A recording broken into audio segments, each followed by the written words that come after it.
Damn, baby, that was so good last night and again this morning. I think you've outdone yourself. When was the last time we slept 3 times in 12 hours? I grinned. Since the kids left for college, this empty nest thing has its advantages.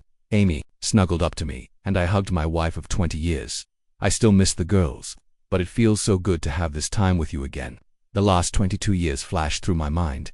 Dating Amy, marrying her, raising our daughters. We went from dolls, 2 bikes, to soccer games and graduation caps. Suddenly they were both hundreds of miles away, and it was just the 2 of us again. I kissed the top of her head. Baby, the last 20 years flew by like a blur. I want us to take advantage of this time and rediscover each other, like we did 2 decades ago. Amy giggled.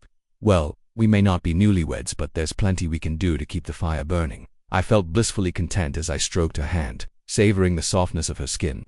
Just as I started drifting off, Amy lifted her head and kissed me on the lips. Tim, being with you has always been one of my greatest joys, and I know you feel the same way. We're good together. I never want that to change. I sleepily mumbled back. You make me so happy. I'm lucky to have you. She kissed me again, and her words lingered in my mind. What we have together is wonderful, and I want us to always stay connected. I want us to spoil our grandchildren someday and be there for each other as we grow older. Too sleepy to respond, I nodded and pulled her closer, but then her voice softened. Before we settle into the grandparent phase, I want us to have a new adventure, something exciting just for us. Her words pulled me out of my drowsiness. An adventure? I raised an eyebrow. What kind of adventure? Amy smiled, her eyes sparkling. I know it sounds impulsive, but what if we traveled? Just the 2 of us. We always talked about visiting Europe, or taking that cross-country road trip. Why not now, before life gets too settled? My heart leaped at the thought. You mean it? A real adventure? Just us? Yes, let's do it. Let's explore the world, make new memories, and fall in love with life all over again. The idea filled me with excitement. This wasn't just an empty nest, it was a new beginning. And with Amy by my side, I knew the best adventures were still ahead of us.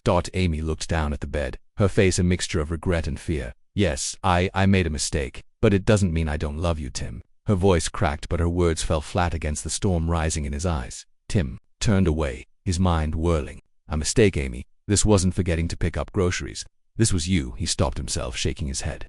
I thought what we had was real. It is, she cried, reaching for him, but he stepped back. Then why did you want them? His voice was quiet but laced with the kind of pain that can break a person. Why wasn't I enough?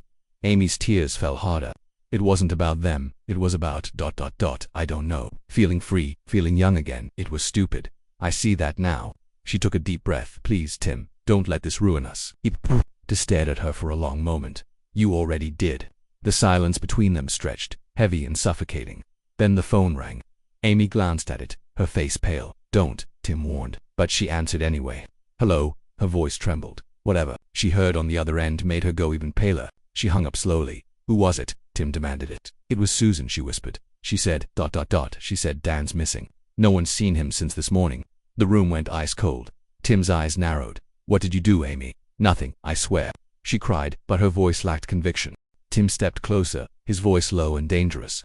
Tell me the truth. Now, Amy crumbled. He came by this morning. I told him I wasn't going with them this weekend. He got angry. Said things I told him to leave. Her voice broke. I didn't mean before she could finish. There was a knock at the door. Tim's heart pounded as he opened it to find a police officer standing there. Mr. and Mrs. Harper. The officer asked grimly. We need to ask you a few questions about Don Miller. Amy's face drained of all color. Tim looked at his wife and felt the ground shift beneath him. What did you do, Amy? And suddenly, everything they thought they knew about each other began to unravel. The adventure had just begun. Hours later, Tim sat alone in the police station, his mind a blur. They had taken Amy in for questioning, but the story was getting darker. Witnesses had seen Dan leaving their house shouting furious and then ... nothing. Mr. Harper, a detective called, motioning him into a room. Is my wife okay? Tim asked immediately. The detective's eyes were hard. She's not talking much, but we found Dan's car abandoned near the lake. There was blood on the seat. He paused. And we found this in your garage. He placed a muddy, blood-streaked wrench on the table. Tim's heart nearly stopped. That's not ... That can't be. You tell me, the detective said. Because right now it looks like one of you wanted Don Miller gone. And unless your wife starts telling the truth, we're left with a lot of questions. Tim's head spun, and then his phone buzzed. A text, unknown number. You should have let her go with us. Now it's too late. Tim's blood ran cold. The real nightmare had only just begun. Over the next few days, things unraveled faster than Tim could grasp. The police kept Amy in custody, and every question they asked seemed to paint a darker picture. Don Miller was still missing, and the evidence against Amy was mounting. One night, as Tim sat alone in their quiet house, the phone rang again. "Hello," he answered, his voice wary.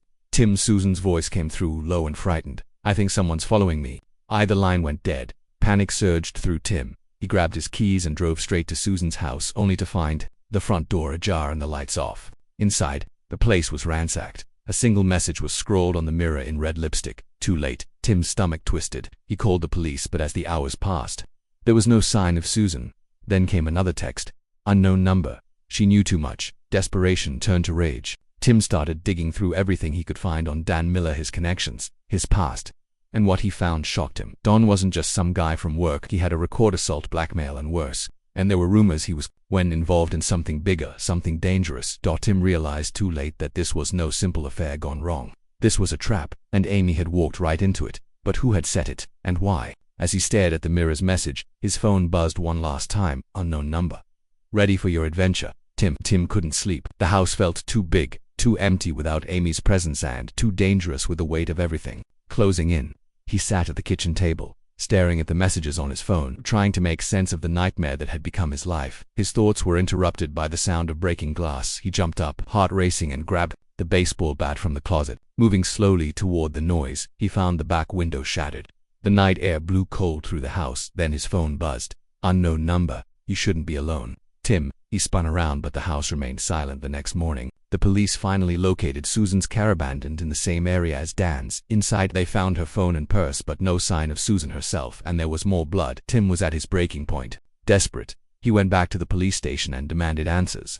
But the detectives only had more questions about Amy's relationship with Dan, about Susan's involvement, about Tim's own whereabouts the night Dan disappeared. When he returned home that evening, there was one more message waiting for him. Unknown number. You're running out of time. In the weeks that followed, the investigation finally revealed the truth. Don Miller had faked his disappearance, hoping to create chaos and manipulate those around him. With Susan's help, the authorities tracked him down and brought him to justice. Tim and Amy, though scarred by the ordeal, began the slow process of rebuilding their trust. They sought counseling, confronting the pain and missteps that had brought them to this breaking point.